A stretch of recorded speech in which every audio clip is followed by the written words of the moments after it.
76 start करते हैं जी कि F1 FAR1 का बातें बंद कर दें भैया यार, ये AC बंद कर दें, बहुत शोर मचा रहा है।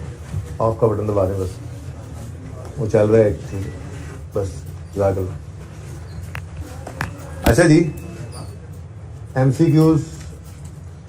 MCQs होमवर्क में थे, एक बार फिर दबा दो। चलो, और क्वेश्चंस कौन कौन से दो होमवर्क में थे नए क्वेश्चंस? पास पेपर 16 था और IAS 8 का पास पेपर 1 पास क्वेश्चन लिमिटेड था। अटेम्प्ट किए, बहुत मसले आए। पास पेपर 1 पास क्वेश्चन लिमिटेड में कितने मसाइल आए? कोई मसला नहीं आया, ये IAS 8 का सवाल है, हो गया था। अच्छा सही, ठीक है, करवा लेते हैं, डिस्कस कर लेता हूँ। अच्छा, उसके बाद 16 को भी डिस्कस कर लेता हूँ। ये बेटा बातें नहीं प्लीज यार, बस कर दो। यानी आज क्लास के अंदर हम इंशाअल्लाह, अभी तो MCQ डिस्कस कर रहे हैं ना, इन्हें नहीं जानते जी। मैं IAS 8 के MCQ डिस्कस करता हूँ, उसके बाद IAS 7 के भी देखते हैं कर लेते हैं या नहीं। उसके बाद पास पेपर 1 POL IAS 8 का, ये भी डिस्कस कर लेता हूँ। पास पेपर नंबर 16 BPL IAS 7 का भी डिस्कस कर लेता हूँ। ये क्लास वर्क के अंदर करते हैं हम इंशाल्लाह, ठीक है, जितना हो सका। ओके, और MCQ भाई बैठ जाया करो यार, ये कैमरे के आगे खड़े होकर तुम लोग सेटिंग करने लग जाते हो, मत बैठा करो इस सीट पे अगर लेट आना होता है तो। अच्छा जी सुने, MCQ अटेम्प्ट किए, IAS 8 के सारे कर लिए, मैं ये सारे डिस्कस करना चाहूंगा, ठीक है, 1 बाय 1 क्विकली कर लेते हैं, ठीक है। MCQ नंबर 1 तो मैंने कल आपसे डिस्कस कर लिया था कि नहीं किया था? मदम सा नहीं आ रही है,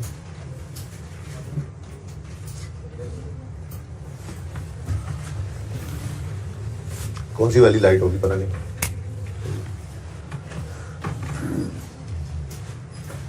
चलें शुरू करते हैं। बात हुई थी जी, which two of the following situations would not require a prior year adjustment.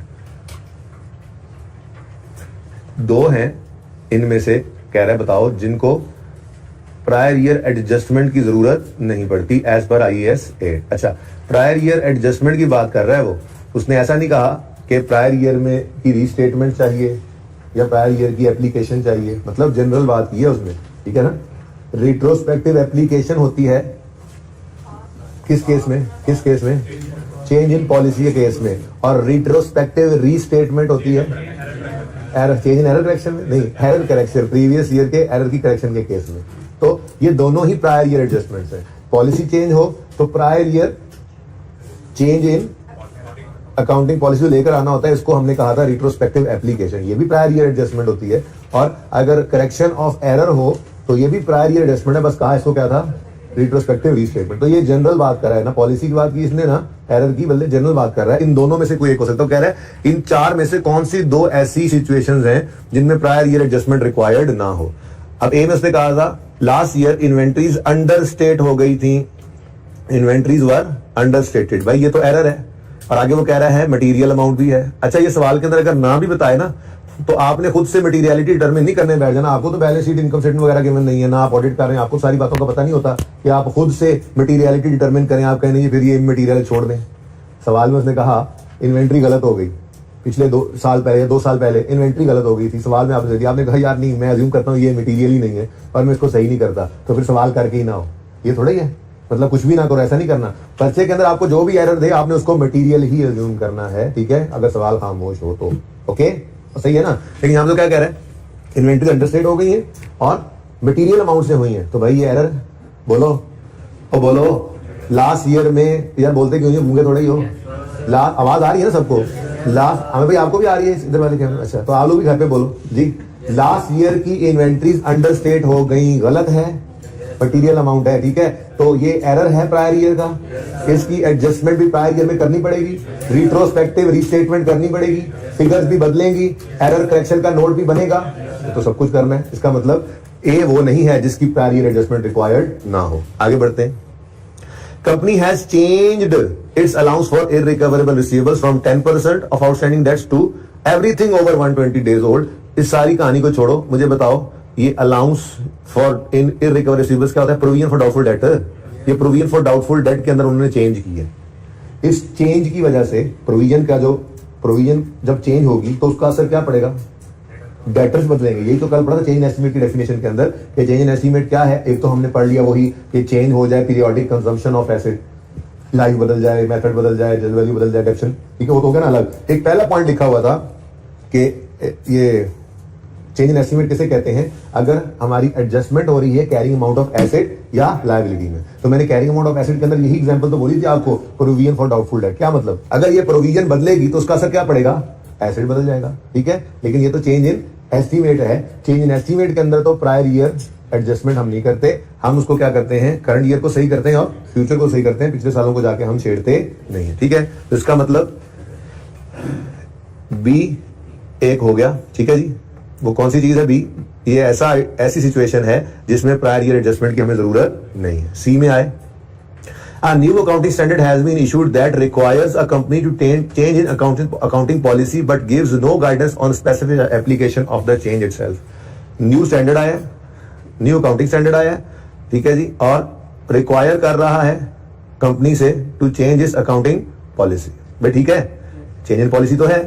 अब वो कह रहा है कि स्टैंडर्ड खामोश है कि कैसे करना है, प्रायर ईयर्स को सही करना है, रिट्रोस्पेक्टिव करना है, एप्लीकेशन रिट्रोस्पेक्टिव एप्लीकेशन करनी है या नहीं करनी है, स्टैंडर्ड इसमें खामोश है। तो क्या बताया था, अगर स्टैंडर्ड खामोश है तो फिर बाय डिफॉल्ट रिट्रोस्पेक्टिव एप्लीकेशन ही होती है अगर चेंज इन पॉलिसी हो तो, ठीक है। यही लिखा होता ना, चेंज इन पॉलिसी कब कर सकते हो, जब स्टैंडर्ड बदल जाए या आप मैनेजमेंट वॉलंटरली करें।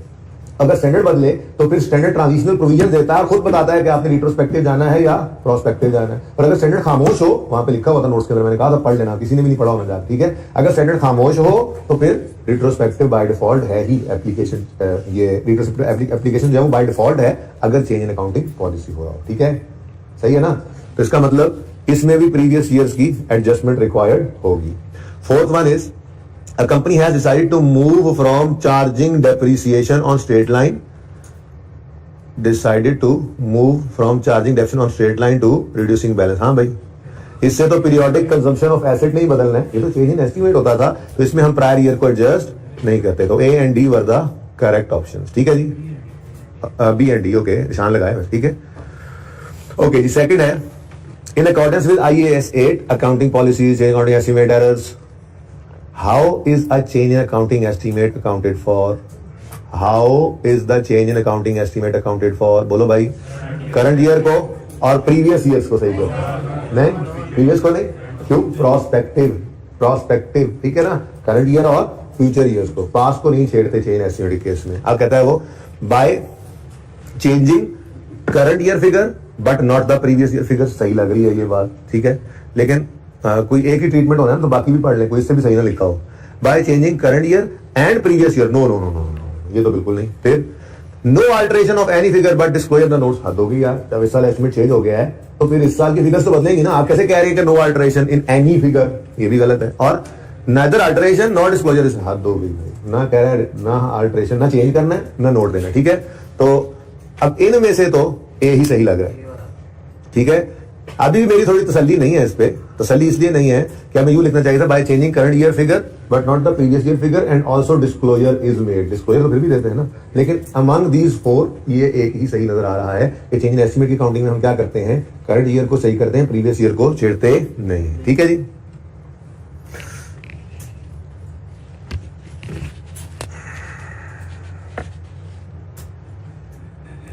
तो अगर ये रीजन देना चाहें हम, सोल्यूशन है ना, आपको नजर आएगा, आप सोल्यूशन तो ओपन करें ना, आपको सोल्यूशन देखी होंगे घर पे, जैसे आप इसका सोल्यूशन है MCQ 2 का सोल्यूशन ओपन करें।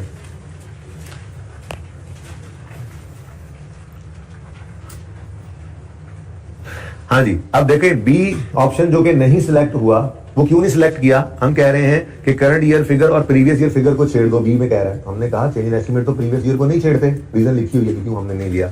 नेक्स्ट है, कोई अल्टरेशन नहीं है, डिस्क्लोजर दिया है, तो ऐसी बात नहीं है भाई, ठीक है। हमने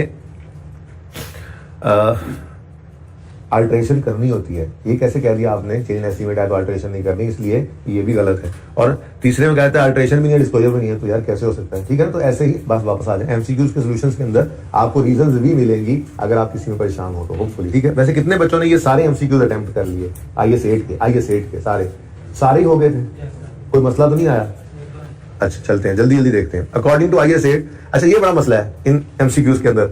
एक तो स्टैंडर्ड का नाम इतना लंबा है, तो स्टैंडर्ड का नाम जो है ना यहाँ पे आपके लिए ब्रैकेट्स में कर दिया, इन्वर्टेड कॉमास में कर दिया गया, ठीक है ना। पर्चे में अगर इस तरह से ना हो इन्वर्टेड कॉमास में तो डाल देना इन्वर्टेड कॉमास में, वरना इतना लंबा नाम पढ़ते पढ़ते ना आप वो असल सवाल मिक्स हो जाता है आपसे, ठीक है ना। तो इसलिए ये काम कर लेना आपने, आप बस यूं पढ़ लिया करो। इन अकॉर्डिंग टू IAS 8, अगली ब्रैकेट छोड़ोगे, ठीक है। हाउ शुड अ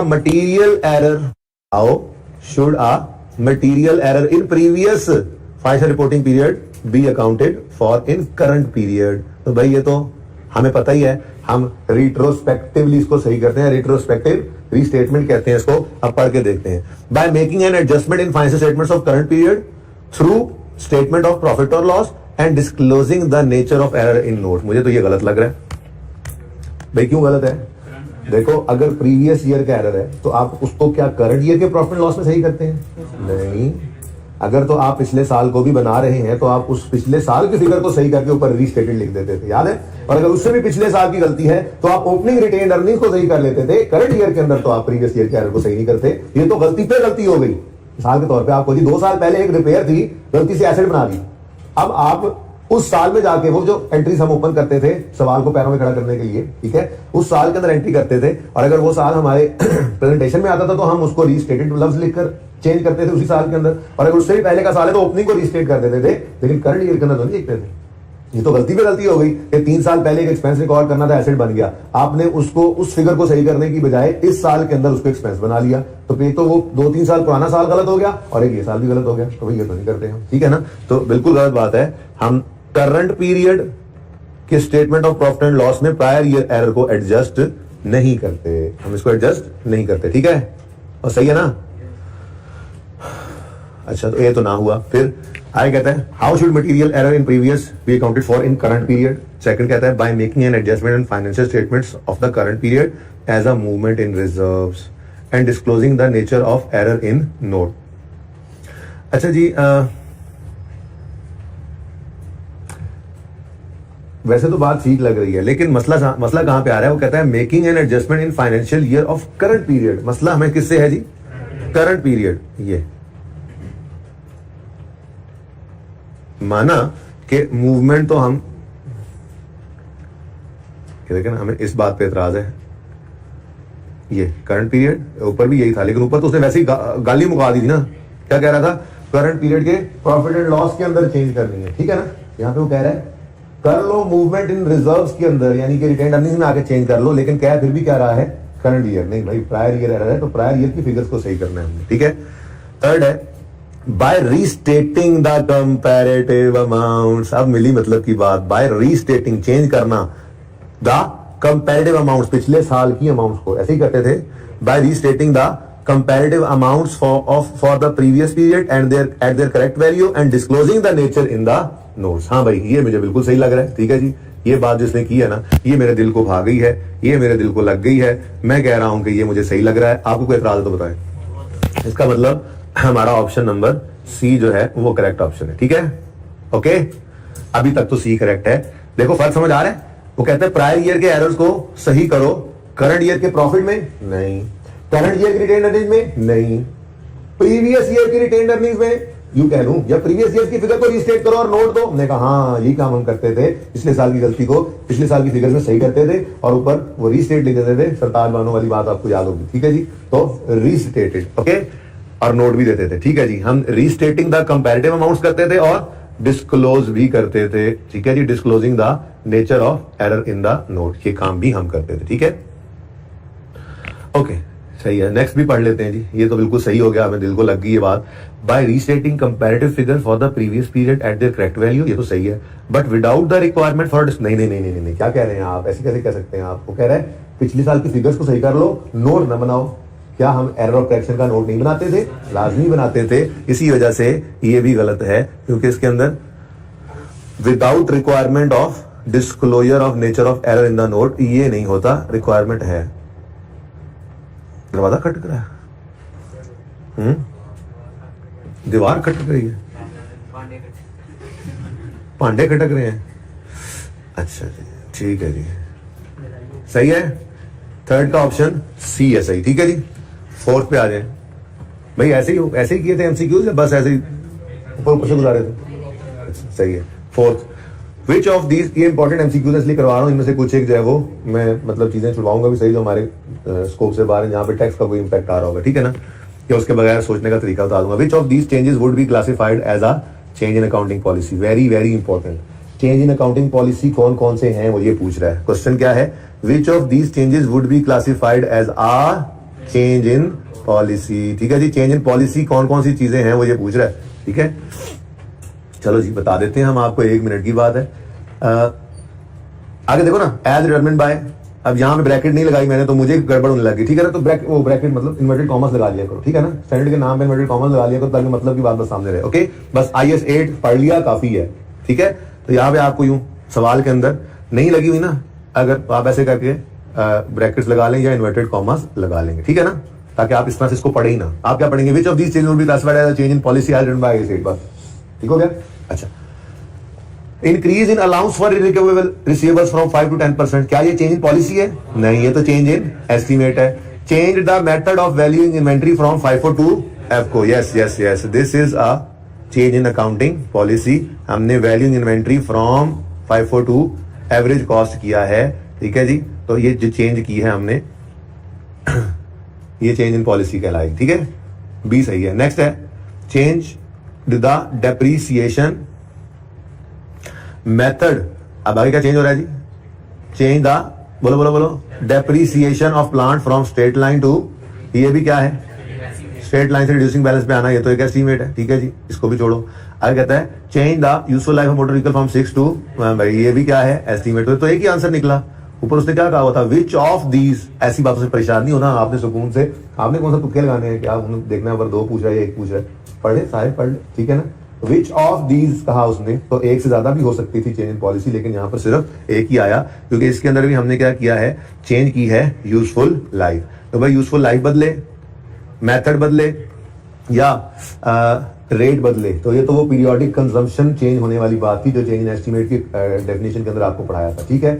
और ऊपर वाला क्या है जी, नंबर ए, उसमें प्रोविजन के अंदर चेंज आ रहा है, तो इसको तो हमने कहा था ये क्या है, adjustment in carrying amount of asset या लायबिलिटी। तो एसेट वाली एडजस्टमेंट की एग्जांपल ये थी प्रोविजन है, आसान लग रहा है अल्फाज को, जिंदगी आसान रखो। प्रोविजन मतलब अंदाजा, डाउटफुल डेट की प्रोविजन कहते थे ना, हमें शक है कि इतने लोग भाग जाएंगे, ठीक है, तो शक की बुनियाद पर एक्सपेंस रिकॉर्ड किया था। अब कल को उससे ज्यादा भाग जाए पैसे लेके, कम भाग जाए, तो अंदाजे में तब्दीली तो आ जाती है। तो जब अगले साल के अंदर अंदाजे में तब्दीली आती है, तो पिछले साल को जाकर हम सही नहीं करते होते थे, प्रोविजन डाउटफुल डेट के लेजर में अगले साल के अंदर बैलेंस फिगर आ जाती थी, और वो जो प्लस माइनस होता था प्रोविजन का, वो अगले साल के अंदर एडजस्ट हो जाता था। पिछले साल में तो कभी जाकर हमने प्रोविजन को नहीं छेड़ा था, तो इसी चेंज इन एस्टीमेट, ठीक है जी। तो B is the correct option, क्योंकि ए के अंदर भी हमने क्या किया है, इंक्रीज हो सकता, डिक्रीज भी हो सकता था, मतलब चेंज लिखना चाहिए था भारत। ये क्या है जी, change in allowance for irrecoverable receivables, तो ये भी क्या है, ये भी एक चेंज इन एस्टीमेट ही है, ठीक है। ओके, आगे बढ़ते हैं। Number 5, in which 2 of the following situations can a change in accounting policy be made by an entity. कब कब, सवाल समझ आ रहा है? तो यार कितने बच्चों ने अटेम्प्ट किया था, दोबारा हाथ खड़ा करें, ऐसे ही करना, मैं फिर पहले आपसे करवाऊंगा अटेम्प्ट। कितने बच्चों ने पढ़ने की जहमत भी नहीं की, इनको वो हाथ खड़ा करें, वैसे ही जरा तो कराए ना अपने हाथों में। अच्छा, मैंने सवाल पूछा तो तकरीबन कुछ 70% 60% क्लास ने कहा कि हमने किए हैं, और जब मैंने पूछा जिन्होंने नहीं किए, उनमें सिर्फ एक बच्चे ने हाथ खड़ा किया, बाकी कौन है? मेरा सवाल, MCQs कितने बच्चों ने अटेम्प्ट किए हैं? ऊंचा हाथ खड़ा कर, मुझे नजर आने चाहिए, हाथ नीचे कर लें। कितने बच्चों ने MCQs को नहीं अटेम्प्ट किया, एक भी MCQ नहीं अटेम्प्ट किया, वो हाथ खड़ा करें। सारे कितनों ने नहीं अटेम्प्ट किए, वो हाथ खड़ा करें। अभी ना ये ब्लू शर्ट वाले अपर वाले तुम्हें खड़ा कर देना, ठीक है, कि तुम हाथ खड़ा नहीं कर रहे हो, ठीक है बेटा। पढ़ लें ये इससे पहले कि बहुत देर हो जाए, नमाज पढ़ लो इससे पहले कि तुम्हारी नमाज पढ़ी जाए, ऐसे ही। ओके, पढ़े जी 5th MCQ, 1 मिनट में पढ़ें और आंसर बगैर सोल्यूशन देख के अपने ज़हन में बनाएं, जल्दी करें। आधी क्लास में MCQ किए नहीं हुए, मैं पढ़े जा रहा हूँ, फायदा, जल्दी करें जी, 1 मिनट है, और कोई जवाब मुझे ना दे प्लीज।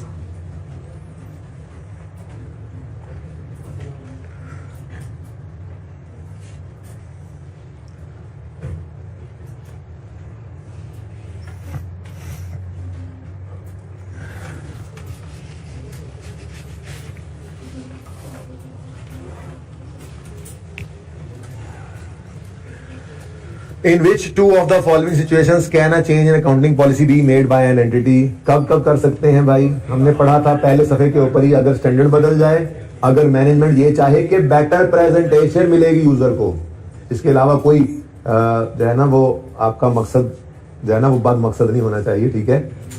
नेक मकसद के तौर पे मैनेजमेंट ये समझती है कि यूजर को अच्छी इंफॉर्मेशन मिलेगी तो बदल लो, वैसे नहीं। अच्छा, अब which two of the following can a change accounting policy be made by entity? Number one, if the change is required by an IFRS, yes, बिल्कुल, ये तो बिल्कुल ठीक है, क्योंकि ये क्या है जी, रिक्वायरमेंट है IFRS की। ये तो मैंडेटरी होता है, ये वॉलंटरी नहीं होता। स्टैंडर्ड बदल गया, उसने कहा ये बदलो तो बदलना पड़ेगा। स्टैंडर्ड बताएगा बदलना कैसे, लेकिन बदलना पड़ेगा। जैसे पुराने लोग लाइफो यूज करते थे, स्टैंडर्ड ने कहा लाइफो खत्म हो गया, चलो अब आपको नहीं हम तो लाइफो यूज करेंगे, ऐसे नहीं हो सकता। स्टैंडर्ड बदल गया, आपको पॉलिसी बदलनी पड़ेगी, और ये मैंडेटरी है, ये चेंज इन पॉलिसी ही है, ठीक है, पॉलिसी चेंज करनी पड़ेगी। अच्छा, बी में कहता है if the entity thinks that a new accounting policy would be easier to report, यानी कि आप आसान काम कर ले चाहे वो गलत हो। आप पॉलिसी को बदल रहे हैं, आसान है यार, इससे फायदा होगा तो नुकसान, यूजर को समझ कुछ नहीं आनी, हमें आसानी हो जाएगी। क्या मतलब यार, आप फिर पॉलिसी बदल लोगे? तो इसलिए पॉलिसी नहीं बदल सकती मैनेजमेंट वॉलंटरली कि जी हमें आसान लग रहा है हम ऐसे कर लें। बदलने की सिर्फ एक ही सूरत बताई थी मैनेजमेंट की, वॉलंटरी है। वॉलंटरली कब बदल सकती है मैनेजमेंट? जब मैनेजमेंट ये डेमोन्स्ट्रेट कर सके कि जी ये बदलने से, चेंज इन पॉलिसी करने से यूजर को ज्यादा अच्छी तरीके से इंफॉर्मेशन प्रेजेंट होगी, तब आप चेंज इन पॉलिसी कर सकते हैं, ठीक है ना। तो ये नहीं भाई they think that new accounting policy would be easier to report, ये क्या बदतमीजी हुई, खबरदार ऐसी कोई बात नहीं करनी। अच्छा जी, उसके बाद if a new accounting policy, ऊपर से बढ़ गया है ना, ऊपर से बढ़ गया है, which of the following can a change in accounting policy be made by an entity if a new accounting policy would show more favorable results? चाहे गलत हो, प्रॉफिट्स गलत बता दें। वो जी असल में ना हम फाइफो से एफको से फाइफो पे इसलिए जा रहे हैं, महंगाई बड़ी आजकल, राइजिंग प्राइसेस का दौर है, इन्फ्लेशनरी इकोनॉमी है, तो हर अगली हमारी परचेज पिछली से महंगी होती है, तो हम first in first out use कर रहे हैं। तो सबसे रिसेंट वाले जो यूनिट्स होंगे हमारे, वही क्लोजिंग स्टॉक में पड़े होंगे, वो सबसे महंगे होंगे।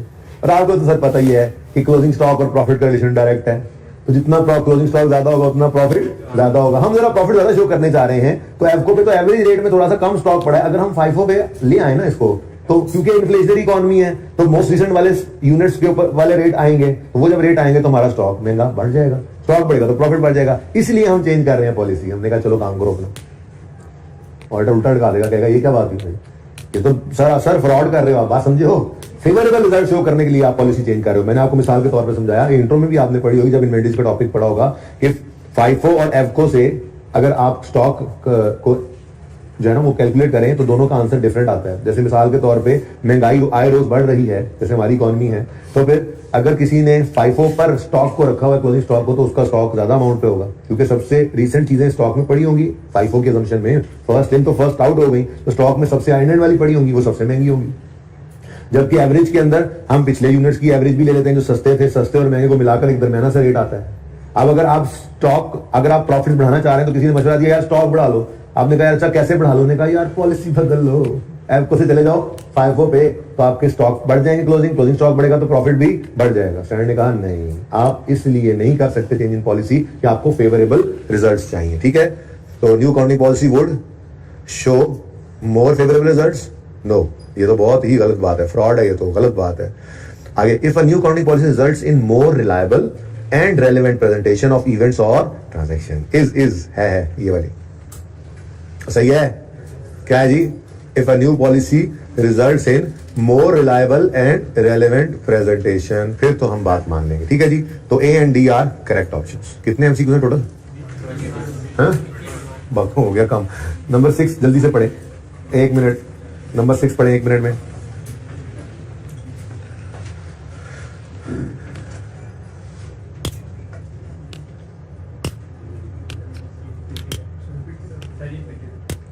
Which one of क्या? अच्छा रिपीटेड है, कौन सा वाला? ना बताओ यार, का क्या मतलब है यार, तुम बड़े अजीब आदमी हो, तुमने ना बता के क्या कमाल कर लेना। कहता ना बताओ यार, हद होगी, पढ़ के मैंने देख ही लेना था। कौन सा था वैसे ये? नहीं रिपीटेड नहीं है, इसमें चेंज है थोड़ा सा, ऑप्शन चेंज है। Which one of the following would be treated under IAS 8 as a change in accounting policy? देखो मैंने ऐसे ही पढ़ा बगैर इन्वर्टेड कॉमर्स पे, ठीक है ना, वरना वो बंदा ना सवाल भूल के फिर वो नाम पढ़ता रहेगा, इतना लंबा नाम है स्टैंडर्ड का, वो सवाल भूल जाता है कि पूछा क्या रहा है, इसलिए इन्वर्टेड कॉमर्स में डाला हुआ है। बस IAS 8 पढ़ लो। क्या कह रहा है जी, कौन कौन सी चीजें जो है वो चेंज इन अकाउंटिंग ट्रीटेड, इतनी सी बात बस काम की, treated as a change in accounting policy. हाँ भाई, पहला change in valuation from EFCO to FIFO, yes this is a change in accounting policy, ठीक है जी, नंबर ए करेक्ट ऑप्शन है। उसके बाद depreciation method from straight line to reducing, नहीं ये तो वो जो आपको एग्जांपल्स नहीं दी थी बताई थी उसमें पढ़ा रहा था मैं, चेंज इन एस्टीमेट के अंदर नोट्स के अंदर एग्जांपल्स थी, तो मैंने कहा था ये एक जैसे बिल्कुल आपको लग रहे हैं ना, ये डिफरेंट एमसीक्यूज से एज इट इज उनके आंसर उठाए गए हैं चेंज इन पॉलिसी वाले, वो यही वाले एमसीक्यूज में से उठकर एग्जांपल वहां गई है, ठीक है ना, कि चेंज इन एस्टीमेट क्या है, लाइन बदल दो, उसमें रेजल वैल्यू बदल गई, इस तरह की, तो यहीं से एग्जांपल्स उठ के गई हुई थी वहां पे। बहरहाल बी जो है उसमें तो मेथड ऑफ रिडक्शन बदल रहा है, स्ट्रेट लाइन से रिड्यूसिंग बैलेंस पे, ये तो चेंज इन पॉलिसी नहीं है, तो चेंज इन एस्टीमेट है। फिर adoption of revaluation model of for non current previously held at cost, हाँ जी जी ये भी चेंज इन पॉलिसी है ना, बोलो। अच्छा ये अकाउंटिंग पॉलिसी तो है लेकिन ये चेंज नहीं है, ये फर्स्ट टाइम एडॉप्शन है बेटा, ये फर्स्ट टाइम आपने अडॉप्ट की है पॉलिसी। अच्छा आपको नहीं जी नहीं, हम तो पहले चूंकि चेंज हम जो है ना वो अडॉप्ट कर रहे हैं रिवैल्यूएशन मॉडल जो कि प्रीवियसली हेल्ड एट कॉस्ट, आप इस बात पे जरा गौर करें ना। तो मैंने कहा हाँ फिर तो आप ठीक कह रहे हो, यानी आप पहले कौन से मॉडल में थे, IAS 16 पे, कॉस्ट मॉडल में, और अब आप आ गए हो रिवैल्यूएशन मॉडल पे, तो this is a change in accounting policy. लेकिन मसला क्या है, ऊपर वाली बात पे अगर आप गौर करें, which one of the following would be treated under IAS 8 as accounting policy change, ठीक है ना, तो ये ज्यादा इंपॉर्टेंट बात हो गई फिर, बल्कि इसको अलग से हाईलाइट करता हूं मैं आपके लिए अलग कलर से, वो सारा ही हो रहा है, ठीक है होने दो फिर जी। अकाउंटिंग पॉलिसी ट्रीट करना है अंडर IAS 8, तो भाई ये एग्जांपल आपको पढ़ाई थी, देखो ये एमसीक्यूज में से आगे मैंने कहा था बड़ी इंपॉर्टेंट एग्जांपल है। IAS 8 कहता है कि कॉस्ट मॉडल से रिवैल्यूएशन मॉडल पर पीपीई को लेके जाना is a change in accounting policy, it is a change in accounting policy but it is not treated under IAS 8, पढ़ाया था ना, यानी कि ना तो आपने रिट्रोस्पेक्टिव एप्लीकेशन करनी है ना आपने डिस्क्लोजर बनाना, आपने वो करना है जो आप पहले 18-19 लेक्चर्स के अंदर सीख के आए हैं रिवैल्यूएशन का, वो वर्किंग जो करते थे उससे जो नोट पीपीई का बनाते थे, बस वही काम करना है आपने और कुछ नया काम नहीं करना है। तो यानी रिवैल्यूएशन की जो ट्रीटमेंट थी वो आप IAS 16 में सीख के आ चुके हैं। IAS 8 ने कहा है मेरे से ना पूछो इसकी ट्रीटमेंट, IAS 16 ही बताएगा, तो सही है। तो दिस ये इसलिए इंपॉर्टेंट थी वो एग्जांपल, देखो एक एमसीक्यू में बचत होगी आपकी, ठीक है। तो वो कह रहा है ट्रीटेड अंडर IAS 8 कौन सा अकाउंटिंग पॉलिसी चेंज है, तो ये चेंज इन अकाउंटिंग पॉलिसी तो है लेकिन ये अंडर IAS 8 ट्रीट नहीं होता, बल्कि ये अंडर IAS 16 ट्रीट होता है, ठीक है ना भाई, लिखवाने की जरूरत है और तुम्हें समझ आ गई ये बात। नेक्स्ट डी है capitalisation of borrowing cost which have arisen for the first time, हाँ ये है चेंज इन पॉलिसी, पहली बार बोरिंग कॉस्ट आ रही है। क्या मतलब, मैंने एग्जांपल में आपको बताया था क्लास के अंदर कि आपने आज से पहले कभी एसिड बनाने के लिए लोन लिया ही नहीं था, क्वालिफाइंग एसिड बनाने के लिए पहली बार आपने क्वालिफाइंग एसिड बनाने के लिए लोन लिया और उस पर बोरिंग कॉस्ट आई और उसको आपने एसिड कॉस्ट में ऐड किया, तो किसी ने उठ के कहा लो भाई तुम्हारी तो अकाउंटिंग पॉलिसी चेंज हो गई है, पहले तुम इंटरेस्ट एसिड कॉस्ट में ऐड नहीं करते थे, अब कर रहे हो। आप कहोगे अल्लाह के बंदे पहले इंटरेस्ट था ही नहीं, पहली बार आया है, तो ये तो मैंने एडॉप्शन की है, first time selection of accounting policy है, this is not a change in accounting policy, तो A is the correct option. 7 पढ़े।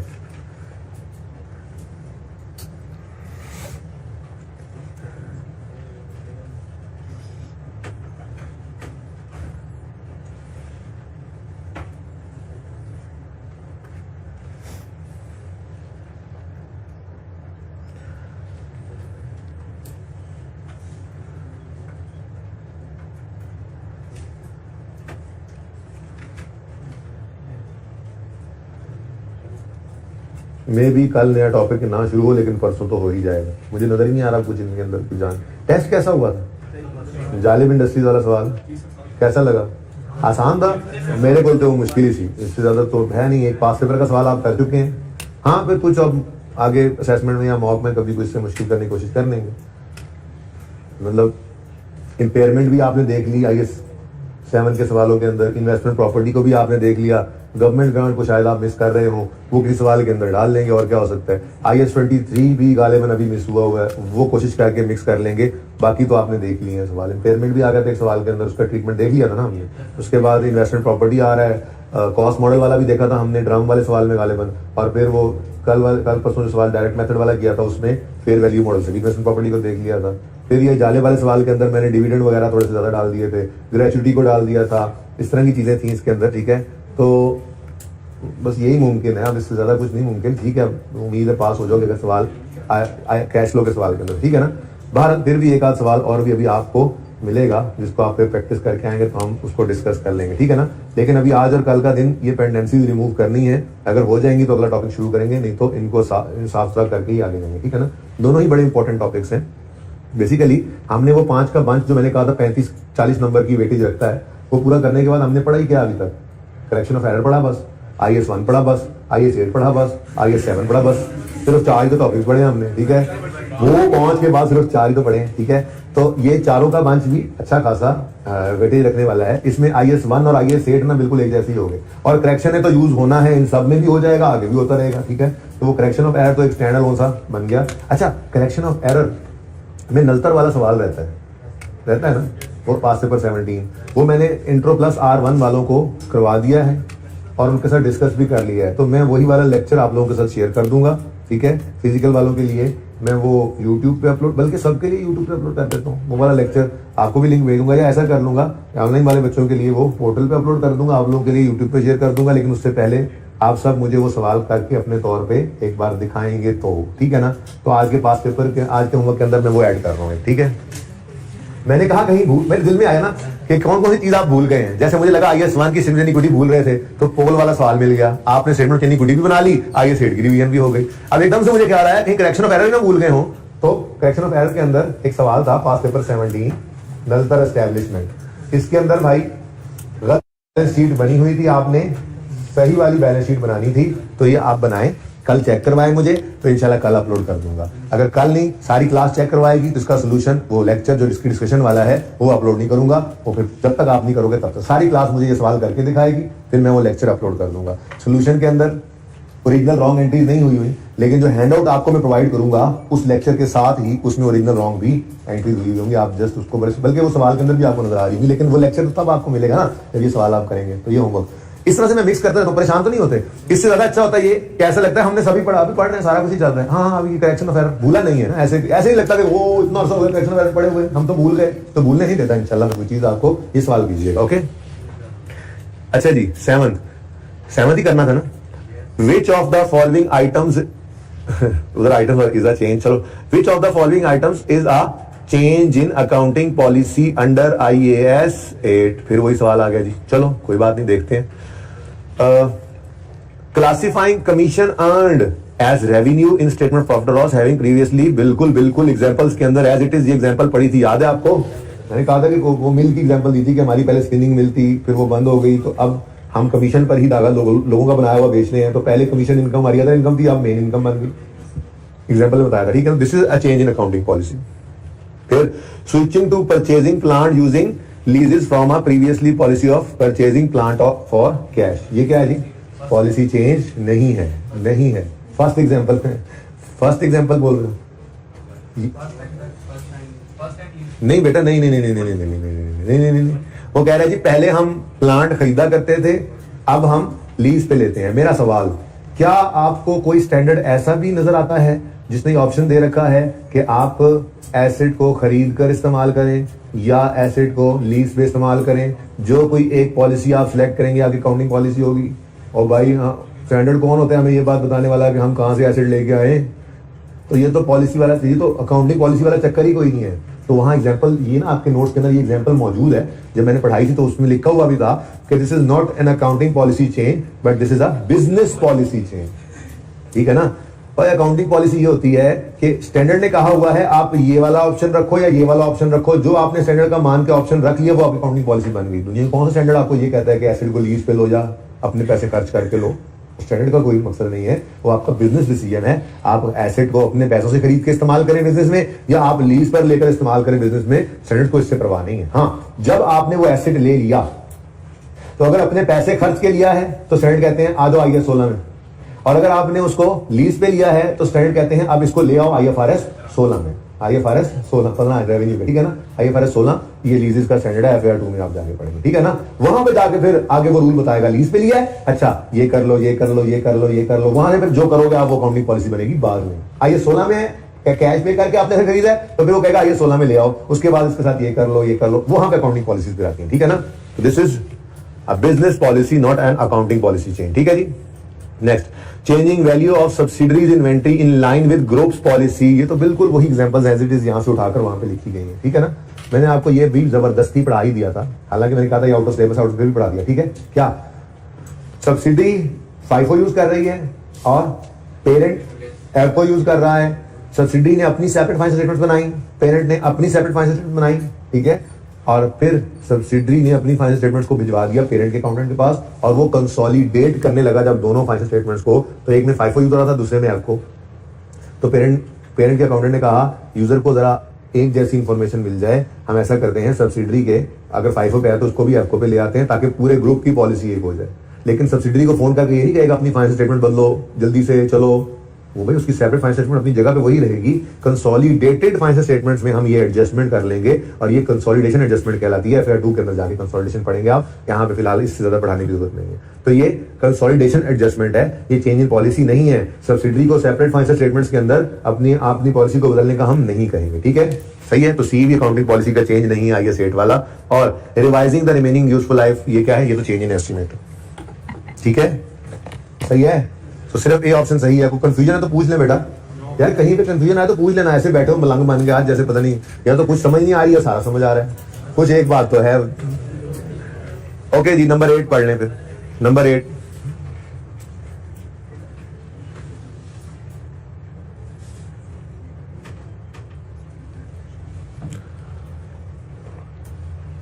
ओह टॉम एंड जेरी आ गया।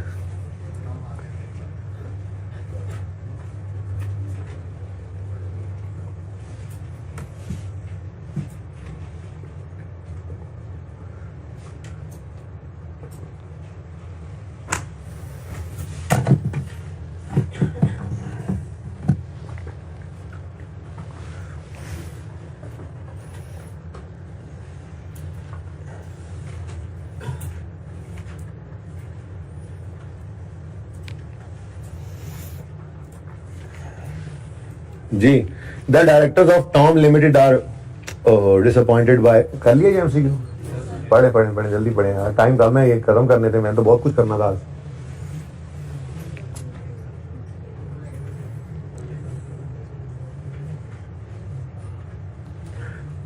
सोचता तो मैं बहुत कुछ होंगे, ये करवा दूंगा वो करवा दूंगा, लेकिन आप लोग स्लो ही बढ़े। Directors of Tom limited are disappointed by draft profits for the year 30 सितंबर 13। The company's assistant accountant Jerry has suggested following. भाई टॉम साहब जो हैं उन्होंने जब ड्राफ्ट फाइनेंशियल स्टेटमेंट्स देखी ना तो उन्हें प्रॉफिट्स बड़े कम नजर आए, तो वो बड़े ना दिल बर्दाश्ता से हो गए, ठीक है। उनकी शक्ल देखी तो जेरी को तरसा आ गया। जेरी ने कहा अगर ये कुछ हो गया इसको तो मैं लड़ाई किससे करूंगा, ठीक है। तो जेरी ने फिर कुछ मशवरे दिए। जेरी ने कहा a major item of plant that cost 20 million, बेटा बातें मत करो जिगर, a major item of plant that cost 20 million to purchase and install on यकम अक्टूबर 10, हमारा ईयर एंड 30 सितंबर 13 है ना, तो ये तो पुरानी बात हो रही है मेरे ख्याल से। a major item of plant that costed, कर ले जरा सही कर ले, that costed rupees 20 million to purchase and install on यकम अक्टूबर 10 is being depreciated on a straight line basis over a 5-year period on यकम अक्टूबर 12।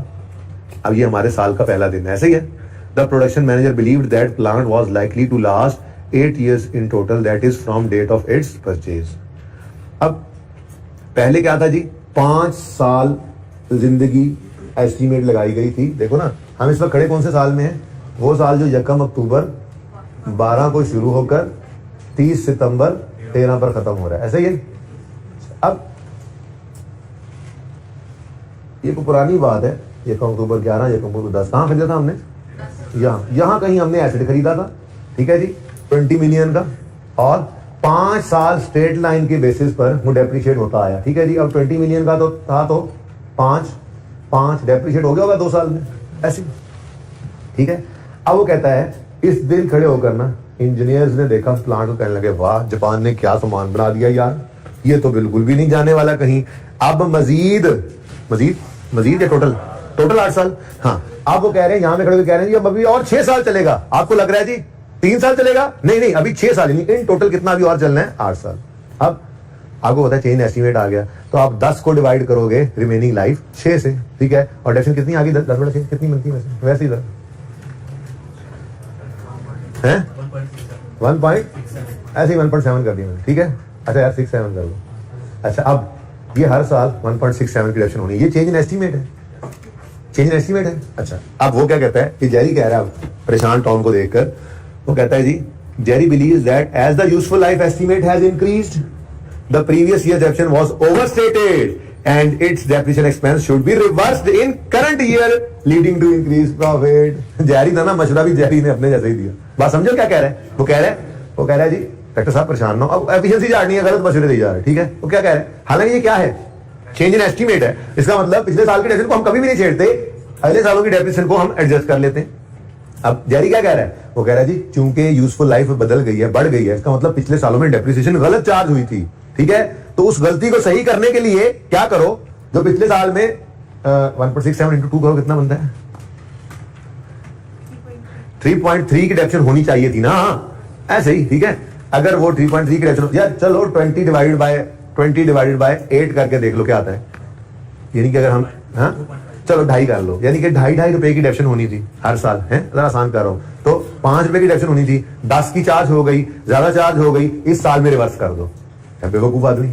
चलो गलती पिछले साल की, अगर कहो किसी के पिछले साल की गलती है, हालांकि ये तो एस्टीमेट चेंज था, चलो कहो अगर पिछले साल गलती तो पिछले साल में सही करनी थी ना, लेकिन यहां पे क्यों ला रहे हैं? ताकि इस साल में डेप्रिसिएशन रिवर्स करें, एक्सपेंस कम करने से प्रॉफिट्स नहीं बढ़ जाना है। भाई ये तो बिल्कुल गलत मशवरा दे रहा है, ऐसे थोड़ी होगा। पहली बात ये कि चेंज इन एस्टीमेट है, हम इसमें प्रीवियस ईयर को जाकर छेड़ते भी नहीं है, और अगर एरर भी होता है ना भाई, तो पिछले साल को जाकर सही करते, इस साल को थोड़ी रिवर्स करने बैठ जाते। एनीवेज क्या कहता है आगे वो, जेरी ने जो बिलीव किया वो तो कर लिया। What is the nature of change being proposed by Jerry and how should it be applied? अब वो जो जेरी कह रहा है उस नेचर, उस चेंज की नेचर क्या है? क्या ये चेंज इन अकाउंटिंग पॉलिसी है? नो। क्या ये चेंज इन अकाउंटिंग पॉलिसी है? अच्छा, ये दोनों के अंदर आगे फर्क था क्या? वो कहते हैं क्या ये चेंज इन पॉलिसी है जिसको रिट्रोस्पेक्टिवली अप्लाई करना है? हमने कहा नहीं। क्या ये चेंज इन पॉलिसी है जिसको प्रोस्पेक्टिवली अप्लाई करना है? हमने कहा नहीं, ये तो चेंज इन पॉलिसी है ही नहीं, ये तो चेंज इन एस्टीमेट है। थर्ड, ये चेंज इन अकाउंटिंग एस्टीमेट है, retrospective application, change in accounting estimate की रिट्रोस्पेक्टिव एप्लीकेशन होती ही नहीं है, ठीक है? और last is change in policy है, prospective. Yes this is the correct option, ठीक है जी। एडी लंबी कहानी तो बाद खटिया पहाड़ निकला जेरी। नंबर 9, जल्दी करें, जल्दी। ये तो मुझे लगता है एमसीक्यू आज भी सारे आज हो जाए, बड़ी बात है। चलो कोई गल नहीं, इसमें भी एडजस्टमेंट डिस्कस करना। पोल में बच्चे कह रहे थे बीपीएल, चलिए ऐसा करेंगे ना, 10 मिनट में जितने एमसीक्यू और हो गए, ठीक है, उसके बाद फिर पोल और बीपीएल के एडजस्टमेंट्स को डिस्कस कर लेंगे, ताकि ये तो साइड पे होना और बाकी एमसीक्यूज फिर कंटिन्यू करेंगे। जल्दी करेंगे। If it is immaterial to make a retrospective application to a period, make the change only to current period. पता नहीं, देखते हैं, बाकी पढ़ तो लें। Apply the change to earliest period that is practical, ये सही लग रहा है। Do not make the change at all, make the change in next year. नहीं भाई नहीं, ठीक है। हमने बात की थी कि अगर इम्प्रैक्टिकेबल हो रिट्रोस्पेक्टिव एप्लीकेशन तो जहां तक मुमकिन हो वहां तक चले जाओ। Apply the change to the earliest possible period, ठीक है जी, तो सही है। बाकी सारे ऐसी फजूल बातें थी। कोई क्वेश्चन है तो पूछ लें, वरना 10th पढ़े।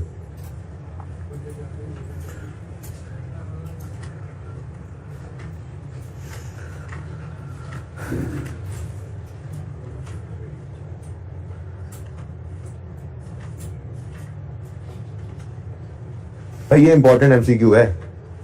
थोड़ी देर पहले एक एमसीक्यू मैं आपको करवा के आया हूं, जिसके अंदर लिखा हुआ था adoption of revaluation model previously held at cost. Adoption of revaluation model for PPE, ठीक है जी, प्रीवियसली हेल्ड एट कॉस्ट। और मैंने कहा था कि ये चेंज इन पॉलिसी तो है, लेकिन इसको IAS 8 के अंडर ट्रीट नहीं करना, तो यहां पे हमने इसको इग्नोर किया था। 10th में आए तो कहता है which two of the following would be treated as a change in accounting policy. हाँ जी, ये नहीं कह रहा अंडर IAS 8, तो कह रहा चेंज इन अकाउंटिंग पॉलिसी कौन कौन सा है। एंटिटी फर्स्ट टाइम रिसीव कर रही है ग्रांट और अप्लाई कर रही है डेफर्ड इनकम मेथड, ये तो फर्स्ट टाइम एडॉप्शन है, सिलेक्शन है, ये चेंज इन पॉलिसी तो नहीं है। Entity has revalued its properties, up to now they had all been carried at cost. हाँ भाई, रीवैल्यू कर दी प्रॉपर्टीज, अभी तक वो क्या थी जी, कैरिड एट कॉस्ट नहीं, तो ये तो चेंज इन अकाउंटिंग पॉलिसी है। और सवाल ये नहीं कह रहा कि ये वाली अकाउंटिंग पॉलिसी बताओ, वो वाली अकाउंटिंग पॉलिसी बताओ जो IAS 8 के अंडर आती हो, कह रहा है सिर्फ क्या कह रहा है ऊपर, अकाउंटिंग पॉलिसी के बारे में बताओ, तो बी भी अकाउंटिंग पॉलिसी का चेंज है, ठीक है। C, entity has reclassified development cost from other operating expense to cost of sale. अच्छा, अभी आपके सिलेबस में बात तो नहीं है, ठीक है, लेकिन अब क्या कर सकते हैं, ये लिखा हुआ है एमसीक्यू के अंदर। बेसिकली ना ये इंटेंजिबल बनाया जाता है खुद। जैसे कि आप कहें जी अब कोरोना की वैक्सीन हमने बनानी है, तो फिर आप साइंसदानों को बिठा देते हैं, वो कुछ खर्चे इनकर करते रहते हैं और एक खास वक्त तक आप FAR 2 के अंदर आप पढ़ेंगे ना, IS38 एक 6 क्राइटेरिया मीट करने पड़ता है। जब वो मीट हो जाते हैं उसके बाद वाले खर्चों को हम आप एसडी कॉस्ट में ऐड करने लग जाते हैं। उससे पहले वाले सारे खर्चे एक्सपेंस आउट होते हैं, ठीक है ना। तो वो एक्सपेंस आउट होने वाले अरसे की बात को कह रहा है कि जी पहले हम उस एक्सपेंस होने वाले खर्चे को ऑपरेटिंग एक्सपेंस में डालते थे। फिर किसी ने हमें बताया यार तुम ये जो बना रहे हो वैक्सीन, तुम्हारी तो दवाइयों की कंपनी है, कल को तुमने इसको वैक्सीन को इस्तेमाल करना है, इस फार्मूला को इस्तेमाल करके वैक्सीन बना के बेचनी है, तुम्हारा तो काम ही यही है। तो फिर ये एक्सपेंस ऑपरेटिंग एक्सपेंस में डालने की बजाय कॉस्ट ऑफ सेल में डाल दो, ज्यादा बेहतर है, ठीक है ना। तो किसी ने जो मशवरा दिया तो ये तो मिलता जुलता तो है ना भाई। मैंने माना IS38 मैंने नहीं पढ़ाना, ना ही ये आपसे पूछ सकता है, लेकिन चलो MCQ में अगर पढ़ा हुआ है तो ये मिलता जुलता तो उसी एग्जाम्पल के साथ है ना जो मैंने आपको बताई थी कि अदर इनकम में कमीशन इनकम था, अब वो रेवेन्यू बन गया। तो इसको हमने क्या कहा था, ये चेंज इन पॉलिसी है। थोड़ी देर पहले एग्जाम्पल करवाई, एग्जाम्पल में पढ़ी थी, क्या एग्जाम्पल थी कि आपका कमीशन इनकम अदर इनकम में होता था, लेकिन अब कहाँ आ गया है, रेवेन्यू में। तो चेंज पॉलिसी है। ऐसे ही भाई आपकी डेवलपमेंट कॉस्ट जो है, एक्सपेंस जो है, ये पहले ऑपरेटिंग एक्सपेंस में नजर आता था, अब किसी वजह से कॉस्ट ऑफ सेल में आप ले आए, जो भी वजह बनी, लेकिन ये चेंज इन पॉलिसी है, ठीक है जी। उसके बाद इंक्रीज कर दिया एंटिटी ने रिकवरेबल डेट, ये तो चेंज इन अकाउंटिंग एस्टीमेट है, पॉलिसी चेंज है ही नहीं, ठीक है जी। नंबर 11 जल्दी बढ़े। अच्छा ऐसे करें 11, 12, 13, 14 ये जरा इनमें किसी में कोई मसला आया तो बताएं जरा। घर में कितने बच्चों ने ये MCQs किए, जरा हाथ खड़ा करें, मुझे जरा दोबारा बता दें। ये वाले MCQ जो मैं बोल रहा हूँ 11, 12, 13, 14 कितने बच्चों ने किए हुए, इनमें कोई मसला आया है? कोई मसला है तो पूछ लें। 14 भी सही है भाई, कोई मसला हो तो पूछ सकते हैं आप, नो इशू एट ऑल, ठीक है। कि जिन बच्चों ने किए हैं मैं उनसे इसलिए पूछ रहा हूँ ताकि मुझे आइडिया हो जाए कि उन पर टाइम वेस्ट करूँ या रहने दूँ। मेरे अंदाजे के मुताबिक वो आसान MCQs हैं, कोई मसला है तो बता दें, बोले। हाँ जी 15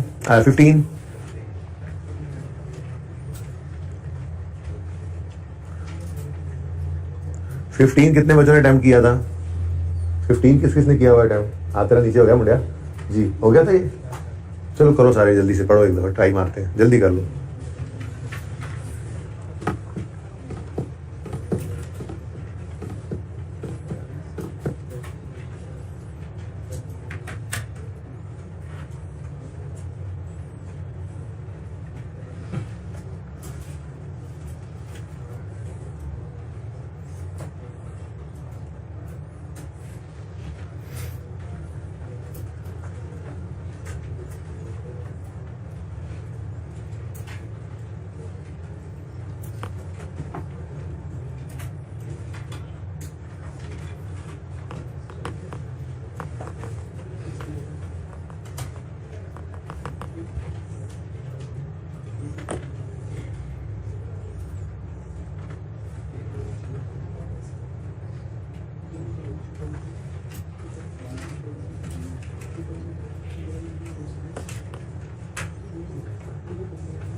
अच्छा बच्चों, करवाने वाला तो 17 ही है बहरहाल जी। 15 में क्या है, डायरेक्टर ऑफ टॉप फिर डिसअपॉइंट हो गए, फिर डिसअपॉइंट हो गए। ओहो, जैरी बिलीव कर रहा है वही वाली बात। अच्छा वो कहते हैं adjusting for change of useful life correctly what will be carrying amount of plant at 30 सितंबर 13। ओ वाह जी वाह, ये तो काम हो जाना है अपना, हमारे पास तो हुआ पड़ा है काम। भाई कितने का खरीदा था हमने एसेट जब बनाया था? 20 का, 20 में से 10 तो माइनस हो चुका था और यहाँ पे कितना पड़ा हुआ था? 10। अब रिमेनिंग लाइफ डिवाइड बाय 4, 5 साल थी। चलो 4 साल कर लो यार, ठीक है। मतलब वो शायद पिछले साल में 5 थी, पिछले में भी 4 ही थी। चले फिर कोई बात नहीं, खैर समझ तो आ गई आपको। अच्छा अगर 5 साल जिंदगी और 20 कॉस्ट है तो हर साल डेप्शन स्ट्रेट लाइन के हिसाब से 4 आनी थी। तो पिछले 2 साल में 4 की डेप्शन माइनस हो चुकी थी, तो फिर 8 डेफिसिट हो गया था। यहाँ पे कितना पड़ा था? 12। अब जब चेंज इन एस्टीमेट आ गया तो हमने WDV at the date of change को, इसी साल में चेंज आया ना, डिवाइड करना था रिमेनिंग लाइफ में जो कि 6 है। तो क्या आंसर आया? एग्जैक्ट 2। अब ये 2 एंड सो ऑन, ठीक है। अब पहले जो मामला चल रहा था अगर आपको याद हो तो हम कहते थे 4 4 4 4 और 4, ये जिंदगी अज्यूम की हुई थी ना हमने। तो बोलो 5 साल जिंदगी अज्यूम की थी ना, 2 साल गुजर गए, तो ये पुराना मामला चल रहा था। लेकिन जब चेंज एस्टीमेट आया हमने कहा नहीं जी अब तो ये डेप्रिसिएशन नहीं है रेलेवेंट, अब तो 2 2 2 2 2 6 7, ठीक है ना।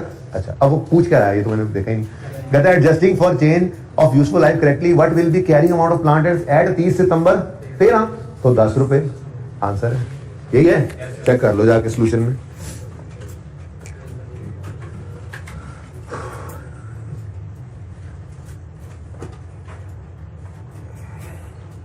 ठीक है भाई, नेक्स्ट 16 ट्राई कर लोगे यार, ये भी आसान सा है, इसके साथ भी होमवर्क लिखो। जो ऊपर 4 कहे हैं ना मैंने कि कर लिए होंगे, उनके साथ होमवर्क लिख लें ताकि एक बार आज घर जाकर कर लें। जो मैं करवा रहा हूँ वो तो करवा ही रहा हूँ, ठीक है। ये 17 मैं इसलिए डिस्कस करना चाह रहा हूँ जी, क्योंकि इसमें ना थोड़ा सा एक तो इंटेंजिबल की बात है, दूसरा टैक्स रेट गिवन है। तो मैं ये कहूंगा कि आप इस टैक्स रेट को इग्नोर कर दें। तो सोल्यूशन में भी टैक्स रेट के हिसाब से ही सोल्यूशन हुआ है, तो मैं फिर ये आपके सामने सोल्यूशन कर देता हूं, आप ताकि इसको चेंज कर सकें, ठीक है ना। ओके, ये जो एप्लीकेबल टैक्स रेट गिवन है ना, ये मुनासिब नहीं है बिल्कुल। असल में डेफर टैक्स का इंपैक्ट, आप डेफर टैक्स IAS 12 आपने भी नहीं ना पढ़ा, आपके सिलेबस में नहीं है, ठीक है। जब पढ़ेंगे तो तब की तब देखी जाएगी। ओके, ये अजीब सा कलर कर दिया मैंने, खटा तरह।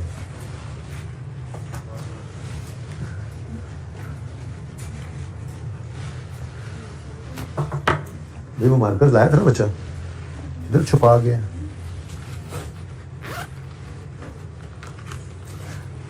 Okay, a company is preparing its financial statements for the year 31 December 19 and discovered that in previous years following amounts were incorrectly capitalized in intangibles with indefinite useful life। भाई देखो, वैसे तो ये इंटेंजिबल भी आपने नहीं पढ़ा हुआ, तो इस तरह का MCQ भी आ जाए, ये मुश्किल बात है, ठीक है। लेकिन चलो, टेंजिबल एसेट जैसी ट्रीटमेंट तो कर सकते हैं ना, उसमें भी तो ऐसे ही होता है। गलती से हुआ क्या है जी, हमने करना का क्या इनकरेक्टली कैपिटलाइज किया है एक चीज को, ठीक है। नहीं कि हमें करना चाहिए था expense debit cash credit original, कर गए आप इनटेंजिबल एसेट डेबिट I.A लिख दो, PCE जैसे लिखते थे, intangible asset okay investment property, वो IP होता था, ठीक है ना। Intangible asset debit cash credit करना कर दिया गलती से, तो रेक्टिफाइंग एंट्री क्या है जी, एक्सपेंस को करो डेबिट। अब हाँ, तरतीब से कर लेते हैं। हम इस वक्त कहाँ खड़े हैं, 19 में, ठीक है। गलती चली है कहाँ से, 18 से, ठीक है। 16 17 18, ठीक है ना। आप स्टैंड तो यहाँ पे कर रहे हो, लेकिन मजे की बात क्या है, what amount should be deducted from retained earning statement in equity on यकम जनवरी 18, रोका उसने आपको यहाँ पे हुआ, इस दिन रिटेन्ड अर्निंग मांगी उसने, ये जरा ध्यान रख लेना, ठीक है। अच्छा, अब ये गलती हर साल की अलग अलग हुई पड़ी है, तो जैसे सवाल कदमों पे खड़ा करने के लिए हमें हर साल एंट्री करनी पड़ती थी, याद है। पर फिर जनरल एंट्री करने के लिए हम इकट्ठा कर देते थे इन सारे सालों को, कुछ कुछ याद आ रहा है। इसका मतलब ये हुआ कि हमें एंट्री करनी पड़ेगी expense debit intangible credit cash credit, expense rectifying entry हो रही है भाई, एक्सपेंस डेबिट इनटेंजिबल क्रेडिट 3 से, एक्सपेंस डेबिट इनटेंजिबल क्रेडिट 4 से, एक्सपेंस डेबिट इनटेंजिबल क्रेडिट 4 से। इधर जो होना है छोड़ो, क्यों, क्योंकि हमें वहां पे जाने की जरूरत नहीं है। ओके हो गया। अच्छा, अब ये सारे साल हम खड़े यहाँ पे होते थे 18 में, तो मैं एंट्री करवाता था, मैं कहता था इसको इनको क्या कर दो कंबाइन, इनको क्या कर दो कंबाइन, कंसोलिडेटेड एंट्री करो, ठीक है। और करते क्या थे उसके अंदर, हम कहते थे जी हम 15 16 17 की एंट्री 18 में खड़े होकर कर रहे हैं, तो इन सबको कंबाइन करते थे। मैंने आपको कहा था कि एसेट्स को ऐड कर लो, इंटेंजिबल एसेट 3 + 4 + 4 कितना 11 से क्रेडिट कर दो, और दूसरा इंपैक्ट किधर फेंक दो, रिटेन अर्निंग्स में 11 से, ठीक है। यहां तक बात होगी क्लियर। अब उसके बाद अगली एंट्री हुआ करती है टैक्स की, लेकिन टैक्स आपने क्या कर दिया, अब वो कह रहा है what amount should be deducted from retained earnings in statement of change in equity on यकम जनवरी 18 फॉर करेक्शन ऑफ अवेयर, उसका आंसर है 11।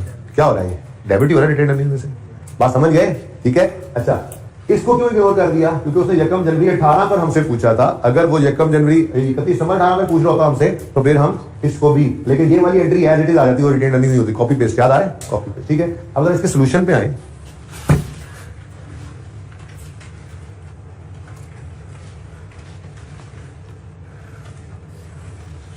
ये मुझे बदल देना चाहिए था, लेकिन मुझसे मिस हो गया, ठीक है ना। इसलिए मैं भी क्लास के अंदर ही आपको बदलवा रहा हूं। ये 17 का सोल्यूशन आपके सामने है जी, आप ना इस एंट्री को काट दें, ठीक है।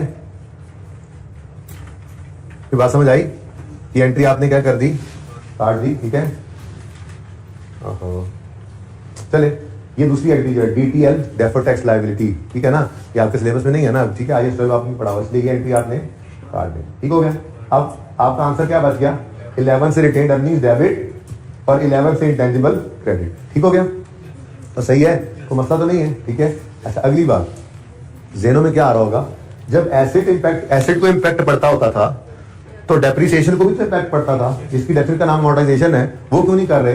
तो भाई वो आपके सिलेबस से बाहर की चूंकि बात है, आपको पता नहीं है इस बात का कि ऐसे इंटेंजिबल्स जिनकी इंडेफिनिट यूजफुल लाइफ हो, हम उनको अमोर्टाइज कर ही नहीं सकते। खुद सोचो ना, इंटेंजिबल की लाइफ कितनी है जी, पता नहीं, इनफिनिट नहीं कह रहे, इनडेफिनिट है, 5 साल है नहीं पता नहीं, 3 साल है नहीं पता नहीं है, 2 साल है पता नहीं है जी।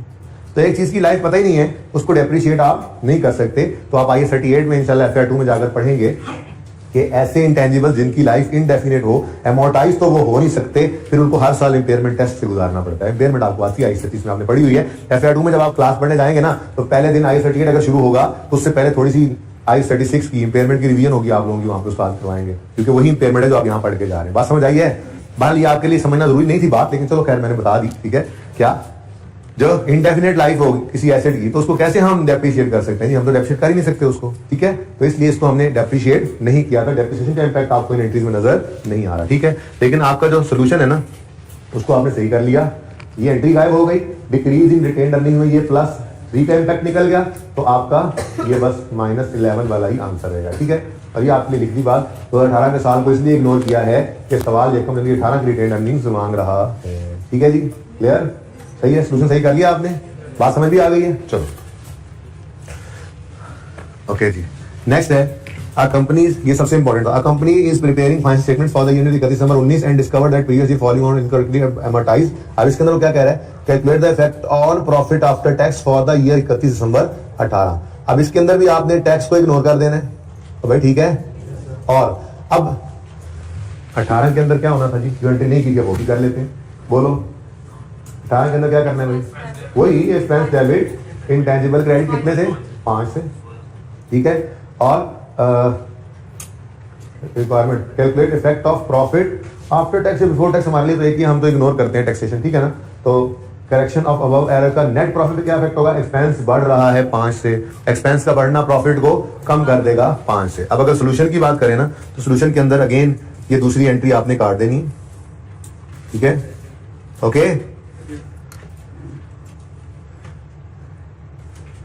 ये दूसरी एंट्री आपने काट दी, तो नीचे नेट डिक्रीज इन पैट की बजाय आप सिर्फ डिक्रीज इन पैट कर दें, ये नेट को भी आप काट दें, क्योंकि नेट किससे करना है, टैक्स से, वो तो हम इग्नोर करते हैं, हमने IAS 12 नहीं पढ़ा हुआ, ठीक है ना। तो नेट को भी काट दें, डिक्रीज इन पैट सिर्फ रह जाएगा आपका +5, ठीक है जी, सॉरी -5, ओके, ये समझ आया।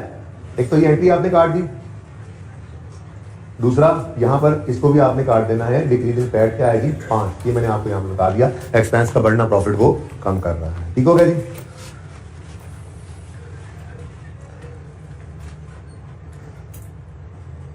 ओके जी, 19 होमवर्क में कर लेंगे आप, क्योंकि ये 19 पता है क्या है, ये 19 ना लाइक मोहानी है।